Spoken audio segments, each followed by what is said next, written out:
कि भगवान श्री गोविंद कृष्ण ने ब्रजवासियों को देवराज इंद्र की पूजा से विरत करके गोवर्धन की पूजा में प्रवृत्त किया। भगवान ने ब्रजवासियों को समझा दिया, इंद्र की पूजा से कोई लाभ नहीं, गोवर्धन महाराज की पूजा करो, यही हमारे देवता हैं और इन्हीं की पूजा से हमारा कल्याण होगा। भगवान श्री कृष्ण के कहने पर ब्रजवासियों ने गोवर्धन महाराज की पूजा की।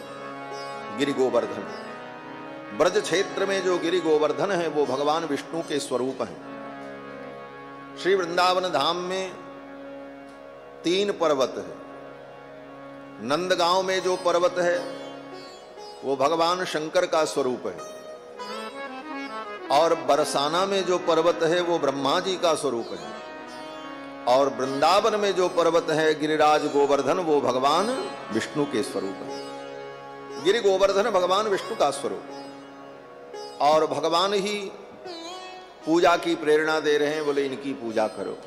ब्रजवासियों ने गिरि गोवर्धन की पूजा की, 56 भोग अर्पित किया, आरती उतारी, परिक्रमा की, कीर्तन किया, प्रसाद पाया। ये भगवान ने ऐसा क्यों किया? तो श्री सुखदेव भगवान कहते हैं, राजन, कालात्मना भगवता शक्रदर्पम जिघांसता। कालात्मना भगवता शक्रदर्पम जिघांसता। इंद्र के दर्प को नष्ट करने के लिए, इंद्र के अभिमान को नष्ट करने के लिए भगवान ने गोवर्धन की पूजा कराई। इंद्र को बड़ा अभिमान कि मैं देवताओं का राजा हूं, तो भगवान ने विचार किया इसी बहाने इंद्र का अभिमान नष्ट हो। भगवान को सब कुछ अच्छा लगता है लेकिन अभिमान अच्छा नहीं लगता। किसी भी प्रकार का अभिमान अगर जीवन में है तो वो अभिमान भगवान रहने नहीं देंगे। ऐसा अभिमान तोड़ेंगे कि व्यक्ति समझ नहीं पाएगा। इसलिए जीवन में अभिमान नहीं होना चाहिए। इंद्र को भी अभिमान हुआ तो भगवान ने इंद्र का अभिमान मिटा दिया। किसी भी प्रकार का अभिमान भगवान को प्रिय नहीं। हां, एक अभिमान ऐसा है जो अभिमान भगवान को भी अच्छा लगता है, और वो अभिमान क्या है? बोले वो अभिमान ये है कि मैं भगवान का हूं और भगवान मेरे हैं। इस बात का अभिमान अगर है तो भगवान को ये अच्छा लगता है।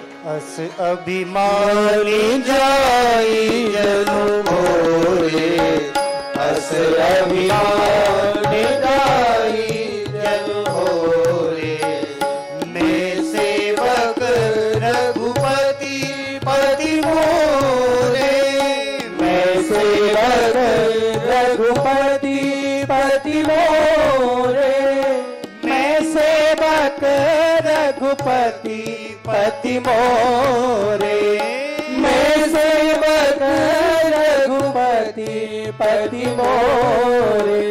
ऐसे अभिमानी जाई जनु मोरे, ऐसे अभिमानी जाई जनु मोरे, ऐसे अभिमानी ये अभिमान तो होना ही चाहिए कि मैं भगवान का हूं और भगवान हमारे हैं। अस अभिमान जाई जनु भोरे, मैं सेवक रघुपति पति मोरे। और एक अभिमान और है, जिस अभिमान की चर्चा श्री लोकाचार्य स्वामी जी ने श्री वचन भूषण में की, आचार्याभिमान। ये आचार्याभिमान क्या है? बोले अपने आचार्य पर, अपने गुरु पर शिष्य को अभिमान होना चाहिए। अपने आचार्य के प्रति, अपने गुरु के प्रति शिष्य को अभिमान हो कि मेरे आचार्य ऐसे योग्य हैं, भगवत भक्त हैं, जिनकी कृपा से, जिनके संबंध से मैं भी तर जाऊंगा। इस बात का अभिमान अगर शिष्य में बना है तो उसकी आचार्य निष्ठा दृढ़ बनी रहती है। इसलिए आचार्याभिमान यह भी अभिमान कल्याण का कारण है। और श्री लोकाचार्य स्वामी जी श्री वचन भूषण ग्रंथ में कहते हैं, आचार्याभिमान एवोत्तारकः, आचार्याभिमान ही उद्धार का अंतिम साधन है।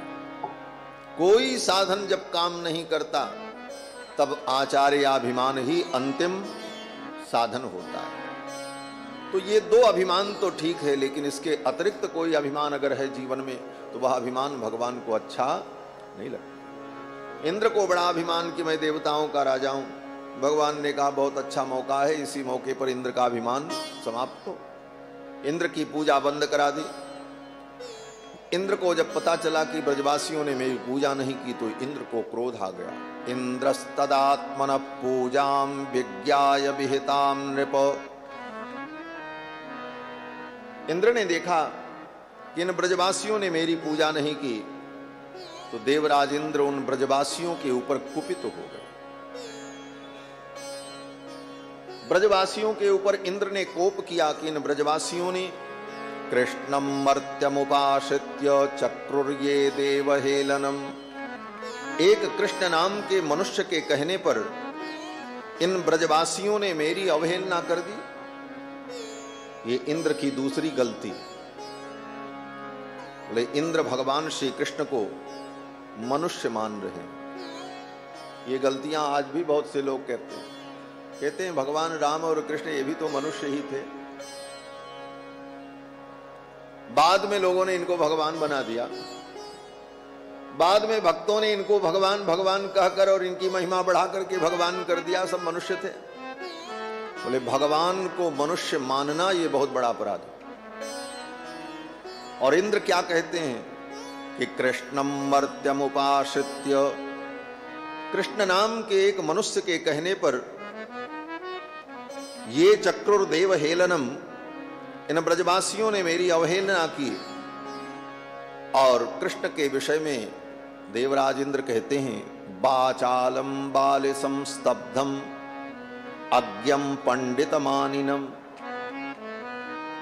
भगवान कृष्ण के लिए ऐसे अनुचित शब्दों का प्रयोग इंद्र ने किया। बाचालम, ये कृष्ण बड़ा बाचाल है, बहुत बोलता है। स्तब्धम, बड़ा स्तब्ध है। बालिशम, बाल बुद्धि है। अज्ञम, हद हो गई देवराज इंद्र के वाणी की। अज्ञम, भगवान को इंद्र कह रहे हैं अज्ञ है। जिनको वेद ने कहा सर्वज्ञ, उनको इंद्र कह रहे हैं अज्ञ। यह सर्वज्ञ सर्वविद परास्य शक्तिर्विविधैव श्रूयते, जो सर्वज्ञ हैं उनको इंद्र कह रहा है अज्ञ। अज्ञम पंडितमानिनम, और अपने को बड़ा बुद्धिमान मानता है। कृष्णम मर्त्यमुपाश्रित्य, ऐसे कृष्ण के कहने पर इन ब्रजवासियों ने मेरी पूजा नहीं की और इनको दंड मिलना चाहिए। इंद्र ने उन ब्रजवासियों पर कोप किया। सांवर्तक नाम की मेघमालाओं को बुलाया और कहा जाओ ऐसी वर्षा करो, ऐसी वर्षा करो कि पूरा ब्रजमंडल बह जाए। इन ब्रजवासियों ने मेरा अपमान किया है। देवराज इंद्र के कहने पर मेघमालाएं आईं। देखते देखते चारों तरफ से बादल आ गए, अंधकार छा गया, जोर जोर की हवाएं चलने लगीं और भयंकर वर्षा प्रारंभ हो गई। देवराज इंद्र ने उन बादलों से कहा कि तुम चल करके बरसो, और जब सब मरने लगेंगे, डूबने लगेंगे तो मैं देखने के लिए ऐरावत पर बैठ करके आऊंगा, तब देखूंगा तमाशा। इंद्र ने कहा कि अहम चैरावतम नागम आरुह्यानुब्रजे ब्रजम, तुम चल करके वर्षा करो, मैं पीछे से आ रहा हूं देखने के लिए तमाशा। बादल आए, वर्षा प्रारंभ हो गई।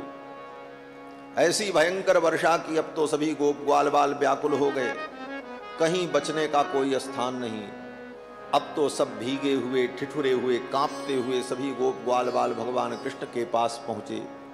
वेपमाना भगवत पादमूलम उपाययुः, कांपते हुए सभी गोप ग्वाल बाल भगवान के पास आए और आकर के कहा कृष्ण कृष्ण महाभाग त्वन्नाथम गोकुलम प्रभो।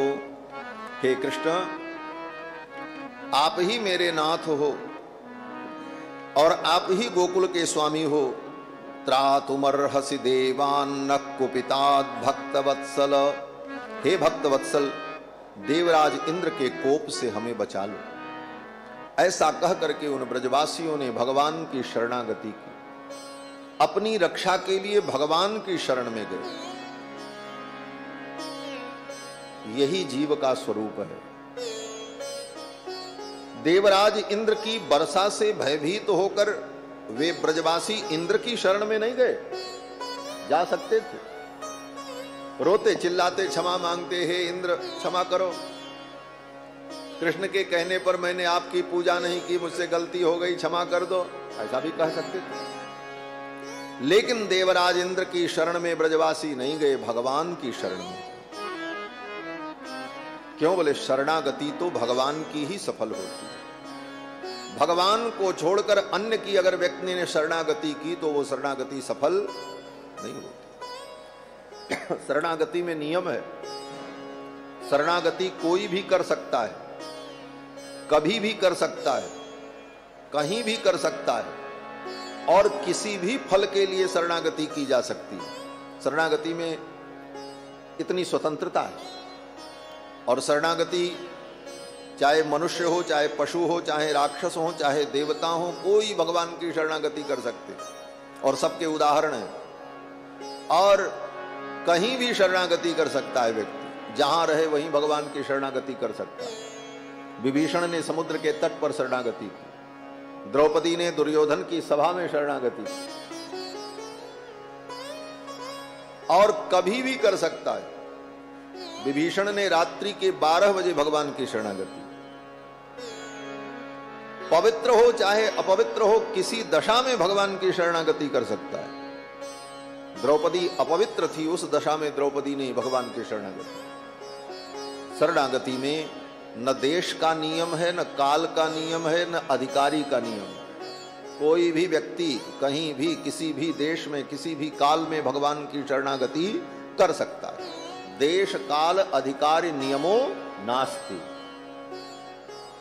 परंतु एक नियम है। बोले क्या नियम है?